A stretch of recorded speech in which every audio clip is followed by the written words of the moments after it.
somebody like you. I hope you never fall in love with somebody like you.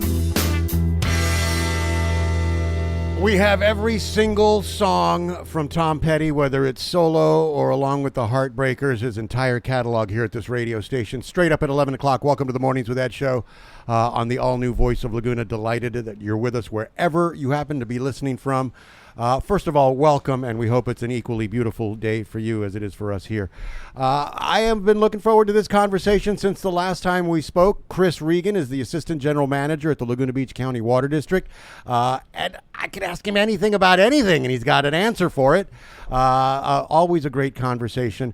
We welcome to the program this morning for that conversation, Chris Regan. Good morning, sir. Good morning and happy Tuesday. Happy Tuesday to you as well. And thanks for having me on again. This is always one of my favorite locations to do anything in Laguna Beach is down by the beach. So I appreciate that. You don't get a better spot. I could not ask for more. But I told you last time the guest should be facing the ocean, not you, Ed. But I'll have my people contact your people. Maybe we'll get a little swivel for you here. You know, you can swivel once in a while. A mirror behind you, at least, so we can see the reflection. Not a bad idea. All right, thank you. Again, you look at you, always right with the answers. On the 7th, July 7th, we experienced a fire here in town. Yes, we did.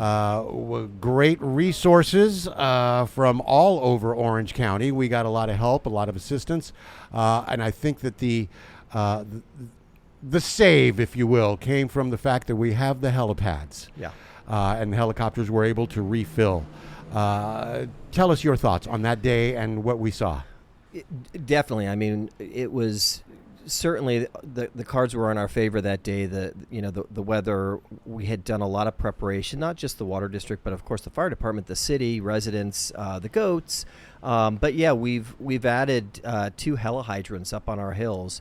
And for those of your listeners that don't know, the helihydrants are small tanks. They're not large. They predominantly sit empty, but in times of fire, we turn them on and they fill very quickly. So it enables helicopters to come in, basically drop a hose, fill up with water without landing, and take it to the site and drop it and come back. And they work quickly. I mean, 90-second turnaround to fill up with water and get water to where it needs to be.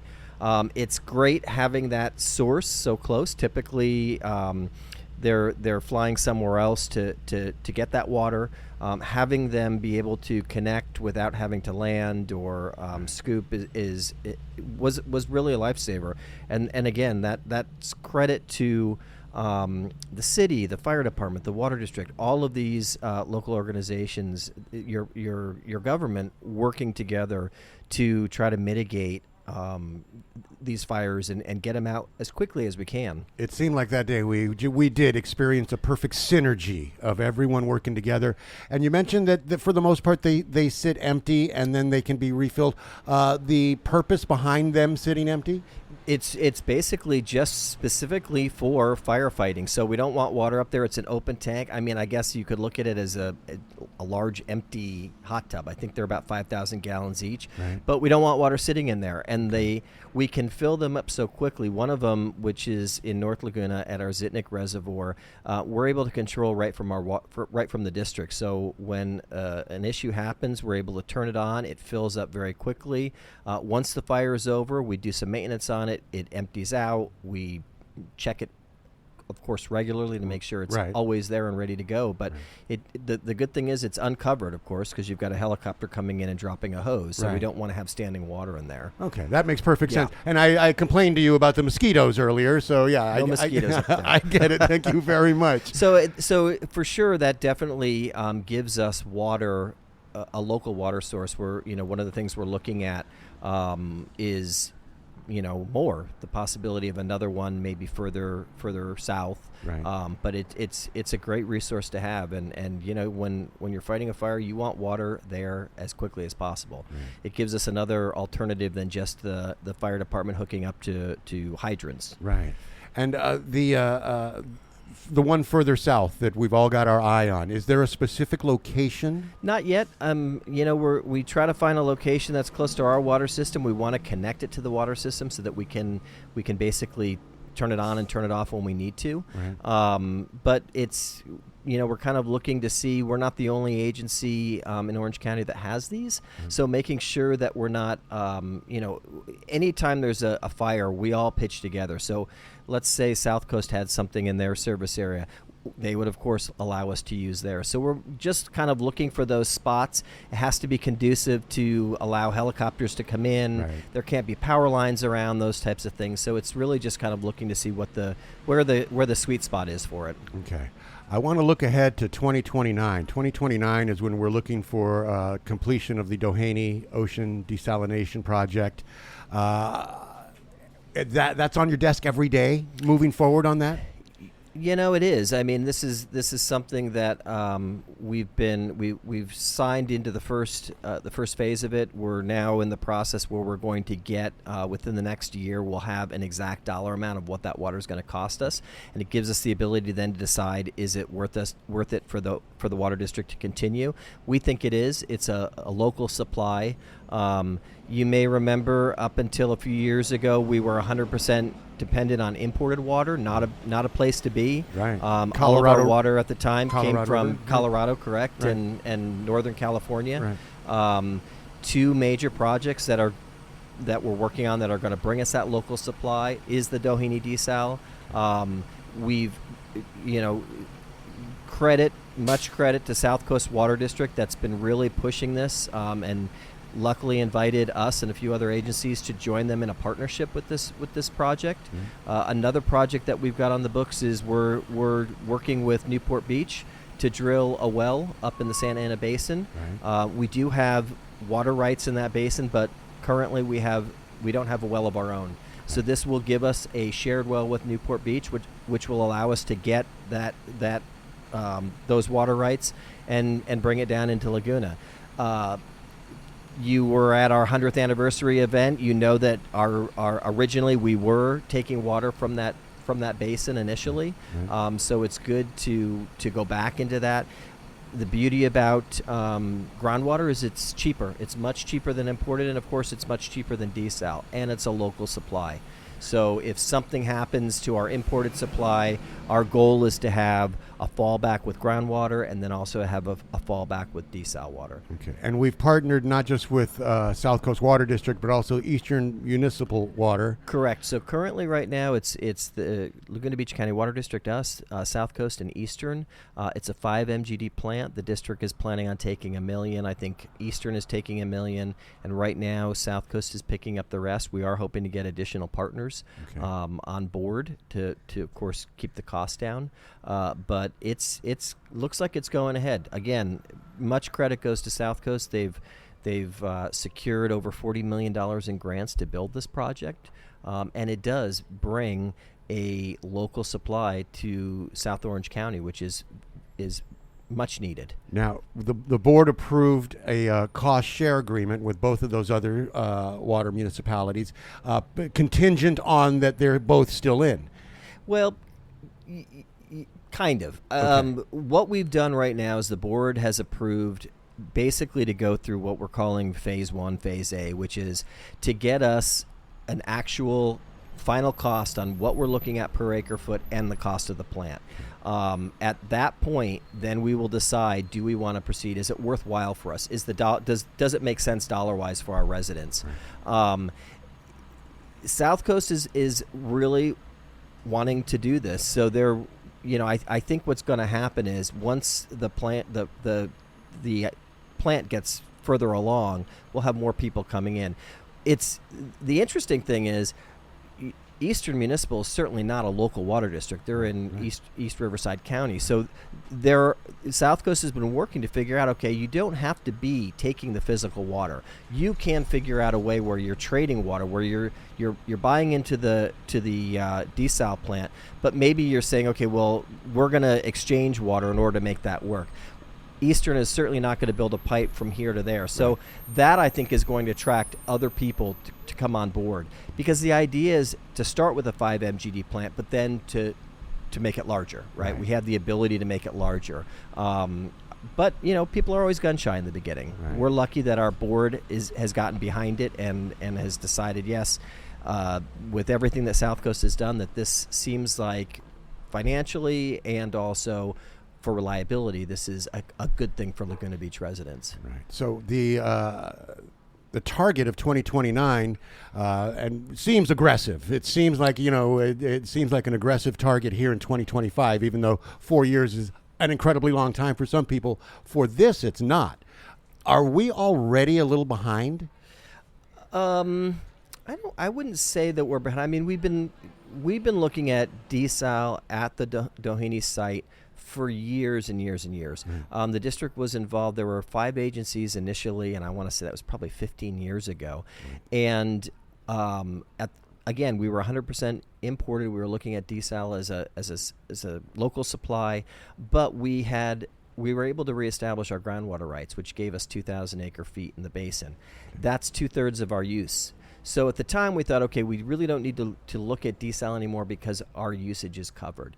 Now, going forward, we're looking at that reliability, looking at the cost and saying, okay, it's probably better to have 3 options for water supply. Right. We want to get to a point for Laguna. We're not growing. We have 8,700 connections. We don't see any large growth coming. We want to be in a position where we never have to worry about where our water supply is going to come from. We're not worried about it coming from, if there's a earthquake or something that takes out the Colorado River Aqueduct or the State Water Project. If we get cut for whatever reason, we want to have 3 sources of water that we can decide, depending on what's going on, where we're going to draw from. Right. And so 2029, is it aggressive? I think once the approvals are already been secured for the project.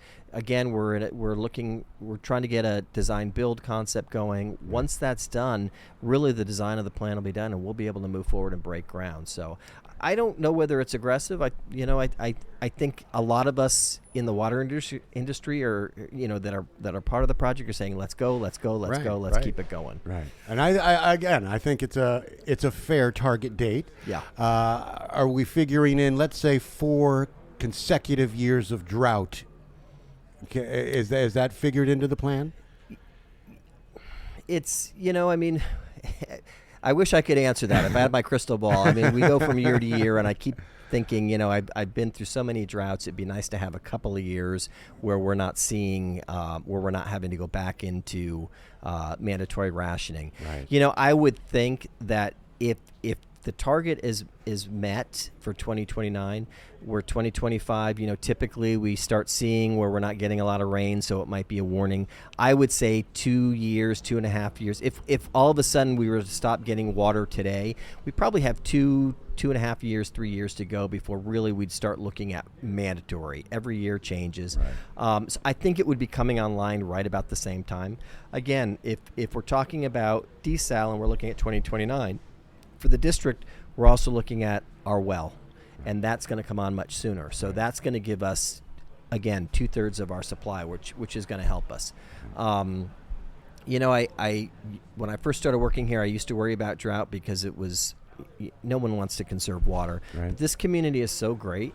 When I started with the district 22.5 years ago, the district was selling about 4,000 acre feet a year. We're down to about 3,000 acre feet a year. So, our residents do a great job, but I think our goal is to where we get to a point where we don't have to tell them they have to conserve, where we can just say, maybe don't irrigate as much outside, but we've got a supply coming in from 3 different locations. Right. I sent you a text or an email a couple of weeks back congratulating you on what an incredible campaign that we do here in this community about conservation. It's our 9th in a row that we not in a row, but our 9th. You're talking about the Wyland I'm Challenge. talking about, yes, the Wyland Challenge. And this was the 15th year. They did take last year off to do a little revamping, but out of the 15 years, we've won 9. Right. It's pretty good. And we are we are thrilled. I think the next closest city that has won multiple is 2 or 3. Right. So again, this community really comes out for us. It's a fun challenge for us. We love doing it with Wyland being local and being in the area. Right. We just feel like we have to do it. Yeah. This year, our Mayor Renagi was really behind it, and that helped. So it's always good when you're continuously getting that message out. Right. But when something like this happens and a month goes by and residents come and rise to the challenge and do this, it's always a great feeling that yes, you're being heard and residents are taking heed with what you're saying. I feel like the Michael Phelps of water conservation. Exactly. I really do. Exactly. So with the desal and 5 million gallons per day, for the layman, put 5 million gallons into perspective for us. Well, I'm trying to think of how to. The typical two families use about an acre foot. That's 325,000 gallons a year. Split that in 2. 1 million gallons a day, which is what we'd be taking. That's a huge part of our supply. It certainly is a plus for residents. Right. We talk about desal. It is still a little bit more expensive than imported water, Right. but what we're finding is imported water costs, like everything else, are going up. Right. This past year, we had an 11% increase of imported water. When we first started looking and investigating into desal, you always kind of put it on a chart and you see where imported water costs are going up, and then you look at the cost of desal and you figure, okay, by maybe 2030, 2035, those numbers are going to intersect and the costs are going to be the same. What we're finding is that those lines are intersecting a lot sooner. Right. So when we talk about the cost of it, it is going to be comparative to what we're paying for imported water now. It's not going to come close to groundwater that's currently about half the price of what we're paying. We pay, I'm trying to think of what the latest is, maybe $1,200, $1,300 an acre foot now for imported water. Groundwater is about half the cost. I think we're looking at probably in the $1,800 to $2,000 range. We'll know better at the end of this year what that cost is going to be.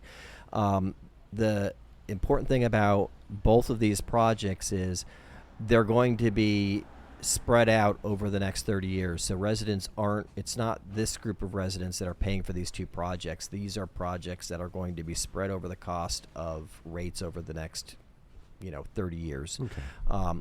Which is fair. It's not this, the people living in Laguna today shouldn't be the only ones paying for it. It should be divided among everyone that's going to be using it. We think it's gonna pen out. When we looked at it initially, we were looking at maybe $5 to $7 a billing period in addition to what they're already paying. Right. For a reliable supply. You can't beat it. Right. And beyond all else, it's necessary. It's necessary. You never want to get in a situation where you're telling residents that there's no water. Right. Or especially when we look at fires. Fire season is year-round now. It's not going to take a back seat for droughts. Fire season becomes more prevalent during droughts because everything is dry. So having those additional supplies, having 3 supplies of water, is important to this town. We've seen what fires can do. We've seen the damages and the cost of these larger fires that are occurring now, Palisades being the most recent. In 93 in Laguna Beach, right? We're not stranger to it. And even though we had the fires here in 93, it seems that the Palisades fire kind of shook us to the core.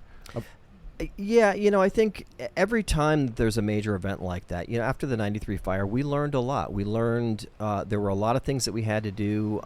There were things that we had to adjust. Technology now, since the 93 fire, has changed, right? So now we've got helihydrants. We're looking at new ways, especially for the water district. We're looking at new ways to run our system to make sure that water is available. After the 93 fires, we put in 2 very large reservoirs, 8 million gallons between the 2 of them. That's typically not what a water district is doing. We don't, typically we're not storing water for long periods of time, but we recognized we need to have water, large amounts of water on that hill for firefighting. Something we learned. It's the Palisades fire, again, gives us the opportunity to look and see, okay, what worked, what didn't work, where do we need to do better? How can we make our system better? And for residents that don't really know how a water system works, our water comes in at our lower elevations. You know, when Laguna was formed, remember we're celebrating our 100th anniversary.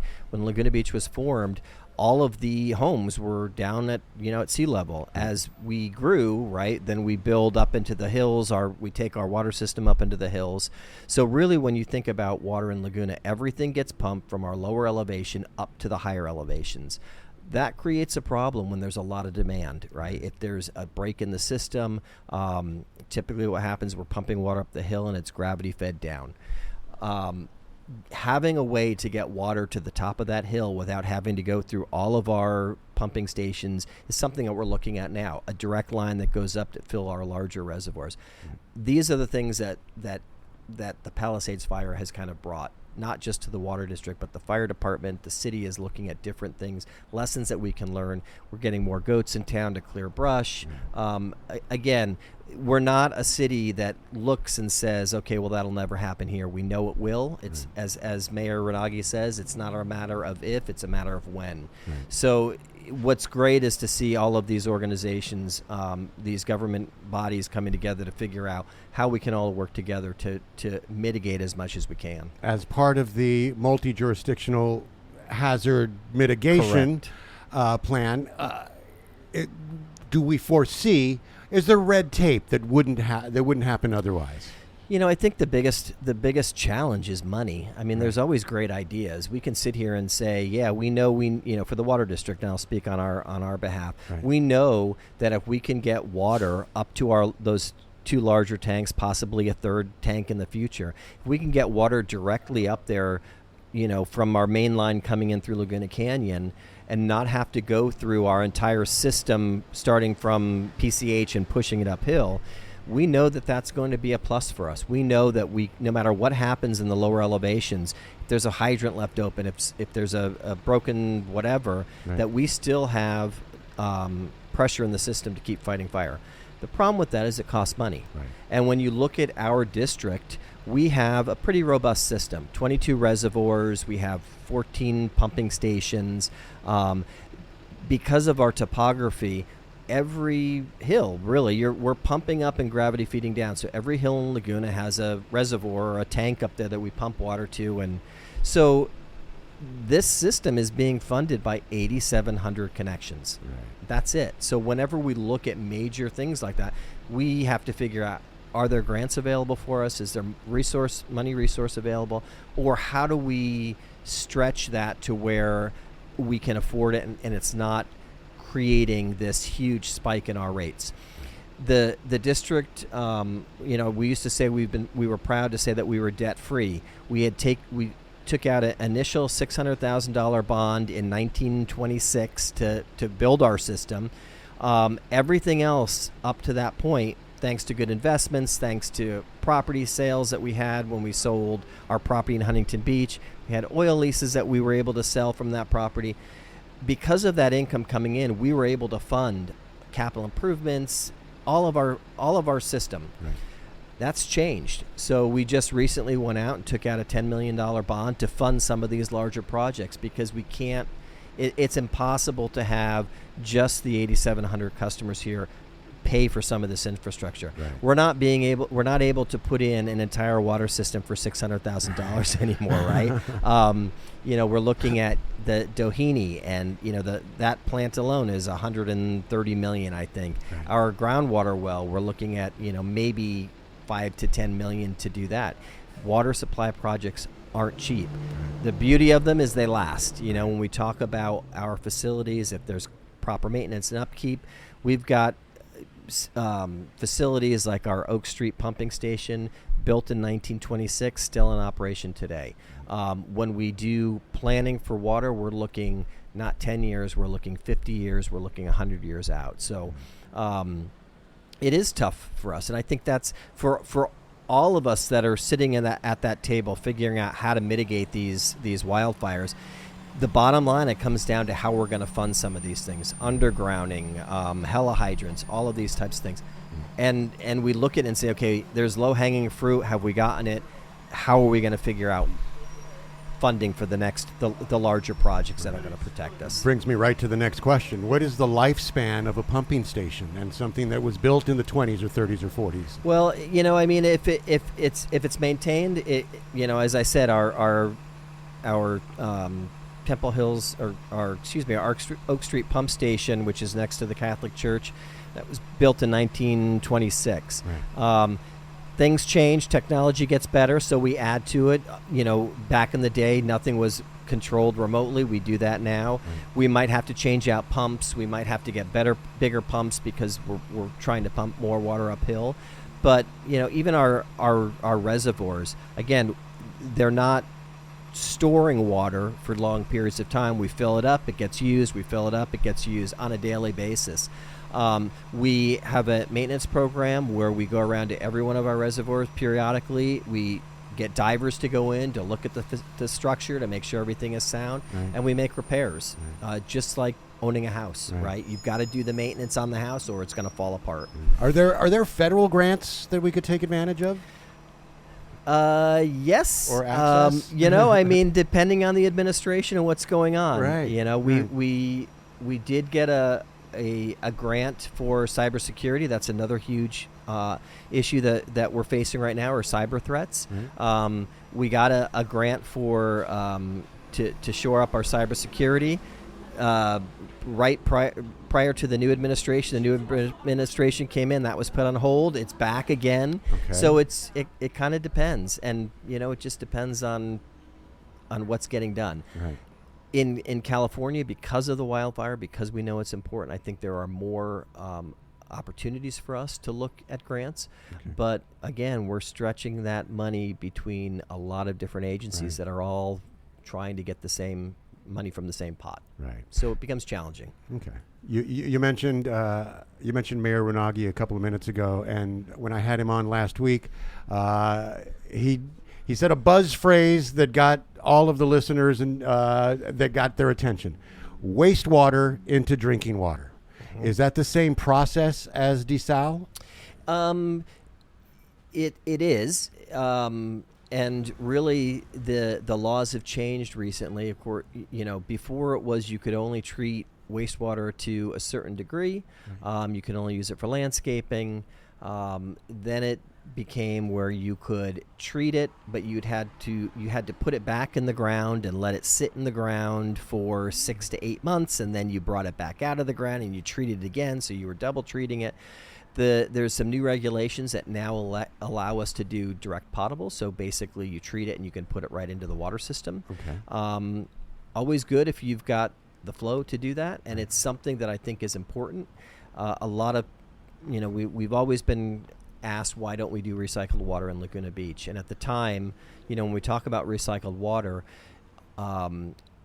if you're a new community and you're being built and pipes are going in at the same time, it makes sense.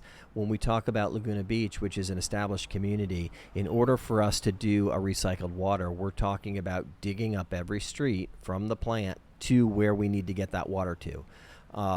So for us, when we looked at our parks and the locations, it was expensive. You're building a whole nother water system. It's a logistical nightmare. It's exactly. Right. And even with residents, recycled water is not free. The system has to be built. If you're going to take that recycled water, you've got to replumb your exterior because it can't come in through a regular potable pipe. Right. So at the time, it seemed to be the buzzword, but for our district, we thought in a drought, we don't need landscaping water. We need drinking water. Right. So we pushed our focuses onto making sure that we had potable water, drinkable water. Right. The beauty of what's happening now with the change in the law is that now you can treat it to a level where you can mix it with drinking water, and it becomes, of course, more important. Right. So it is. I know the city is looking at that. The district is still waiting to see what happens. Again, we're looking at things that we know that are on the table that can happen within the next 5 years. Again, desal in our drinking water well. But yeah, I think that will be a huge boom for the water industry to be able to treat water and then add it to our supply. And the supply. comparatively speaking, the expense? It's a treatment, right? So it'll be just similar to, we've got to treat desalinated water when it comes in. The beauty of it is that it doesn't require a whole nother system to get it to you. It can, once you treat it, and typically when you treat wastewater to that level, you actually end up having to add stuff into it because it's so pure that it doesn't taste good, right? But the beauty is, we don't have to create a whole nother water system in order to be able to deliver it. We can drop it right into the existing pipeline, and it's good to go. So we're looking at treatment, which we do for water anyway. Okay. All right. I can't wait to hear the campaign of drink this water. Yeah. So the multi-jurisdictional hazardous public review draft, is that complete? For 2025? There are so many going on. I actually just sat in another meeting. The city has gotten a grant for a community wildfire protection plan. That's in the beginning phases. I don't know whether the city's wildfire protection plan has been out in draft form yet, or whether it's still being worked on. But as I said, there's another one that we're working on now. I attended a meeting a couple of weeks ago, and it's the community wildfire protection plan. And again, that is going to look multi-jurisdictional. It's going to really get us all sitting at the same table, saying, okay, what do we need? Where do we lack? Right. And I think the beauty of you never want to have a fire. If you do, you certainly want one that like last week where we were able to contain it. Right. It always gives us the ability to learn, right? And one of the things the Water District learned was that cell coverage was tough for us. We communicate a lot with cell phones. We know that we've got to figure out another way to do that because as anybody in Laguna knows, depending on where you are, depending on what hill you are, where you are, your calls can drop. Right. So it's the timing is perfect because I think we're fresh out of this this fire last week, and it really gave us an opportunity to kind of run through the paces and see where there are inefficiencies or inconsistencies or areas for improvement. Right. In our last conversation, something that stuck with me that you said that I just it warmed my heart, and I you don't look 5, 10, 20 years down the road. You look 50 and 100 years down the road for future generations of water drinkers. Do you see maybe in 50 or 60 years these 3 or 4 jurisdictions or 5 or 6 jurisdictions becoming this entire Southern California combination of water districts? I hope not. I love the district is a subsidiary district of the city, and part of the reason we did that was back in 2000 we were afraid we were going. I mean, there was a push to get kind of a super district, a super agency that handles water throughout Southern California. Right. Our residents spoke up at that time and said, we don't want that. Right. We like local control. Right. We've seen when things become large. We looked at the phone company back in the day, and you look at things like Cox Cable. And what I love to tell our customers is that when you call us, you get a person. You get a live person on the phone. If you need us to come out and look for a leak or answer questions, we're saying to you what's a good time for us to come out. We're not saying, hey, we can be there in 2 weeks, and your time is from 8 in the morning until 5 in the evening, and that's your window, and we'll be there. Right. There's something to be said for keeping control locally.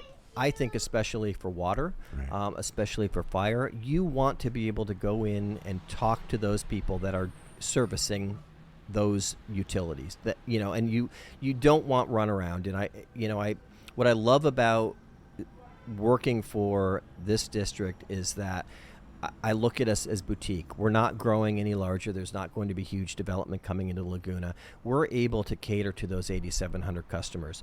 Back in 2018, I mentioned this last time, we put in smart meters. A huge expense for the district, but one of the best things we've done. It gives every resident the ability to look at their usage, set alerts, know when things are if there's a leak or anything, and really puts the customer, puts it into their hands. Everything that we see from those smart meters, the customer can see. I don't think you'd see that in a large agency. I think the cost would be prohibitive. So I'm all for maintaining local control, and I think, unlike other cities, maybe Laguna is special that way. I don't think we want to see it turned over to somebody else. I don't think people want to go to Irvine or Mission Viejo to pay their water bill or talk to somebody. I think they like having us here in town and being part of the community. I think you're right. I think you're absolutely right. And how can our community become more involved? What are you suggesting for that person listening right now?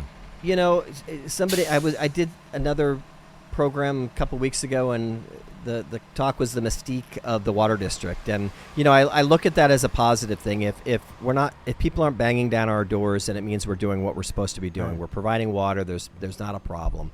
If you want to get involved, come to we have a commission meeting. We have a board meeting. Our commission meets every month. That's how you hear what's going on. Pick up the phone and call us. Staff is always out. I think we're out, if not once, twice a month at the farmers market. We're there to answer questions. Surprising to me how many people that are longtime residents will come into the district and say, I've never walked into the building before. Come into the building. We're friendly. We love to answer questions. Keep continuing to use water wisely. That's the big thing for us. We want to get away from that. You can't use it because of this. But using it responsibly. But come and talk to us. It's our 100th anniversary. Our history is amazing. Go to our website. We've got a lot of information on our website about our history. You attended our event in May. I'm sure you learned a few things that I did. I had more people coming up to me saying I had no idea how interesting this was, or how interesting the district was, or the history. I think that our staff right now, our general manager, has big shoes to fill, to follow, right? We had a group of 5 people that 100 years ago made really smart decisions, and we're here today because of those individuals. I'm hoping that 100 years from now, people are, those in charge of the district are saying the same thing about us, that we didn't sit back at 100 years and say, okay, we're done. We prepared the town for the next 100 years, and we made sure that there was water reliability for the residents for the next 100 years. That's what I hope to take away, because I feel, as you know, proud to be able to say that Laguna Beach residents in 1925 made the smart decision to form us, and made smart decisions to trust us for the past 100 years. We want to maintain that same trust going forward. I have a feeling in 100 years that's exactly what they're going to be saying, because you're making us proud today. Yeah. And I appreciate your time with us, as always. Chris Regan, Assistant General Manager at Laguna Beach County Water District. Let's get you in more often. Definitely. I'd love to. Again, anytime I can come closer to the water, I'm all for it. So, and always a pleasure. And again, the one thing I'd like to say is just thanking our residents. They really come true for us. They come out when we ask them to come out. There's a lot of respect for our customers, for the water district, and vice versa. And we just want to keep maintaining the same level of service, and really, our job is to meet the needs of our residents, and that's our focus. Right. And again, I think the residents come out because it's this perfect synergy. You guys have created an opportunity for us to A, be involved, and B, understand. Yeah. So thank you very much. Thank you. All right. Chris Regan, Laguna Beach County Water District. 11:40 the time, 20 minutes before noon, and I think lunch is on the table. It's the Mornings with Ed show on the all-new voice of Laguna. Always.